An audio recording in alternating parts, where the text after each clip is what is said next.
जय श्रीराम मित्रांनो. टाइम बघा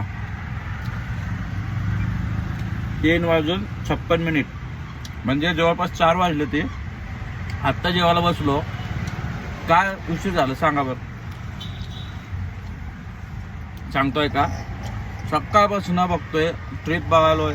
धंदाच नाही आज, काहीच नाही. आज सगळं रामनवमीचं निमित्त सुट्ट्या असल्या कारणानं असू पण असतो.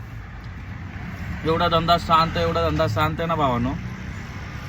तर कसं मी एवढं झाल्यावर तेवढं झाल्यावर जेवायला बसत असं टायमिंग फिक्स असतो ना आपलं. एवढं झाल्यावर थोडं रिलॅक्स होऊन जे होते माणूस. पण काहीच नाही. आज डबा खराब होऊ नये उन्हानं म्हणून जेवायला बसलो मी. ते पण 4 वाजले ते. या जेवायला मित्रांनो. तर तुमचा धंदा आहे का नाही मला सांगा कमेंट करून नक्की. चला जेवण करून घेतो.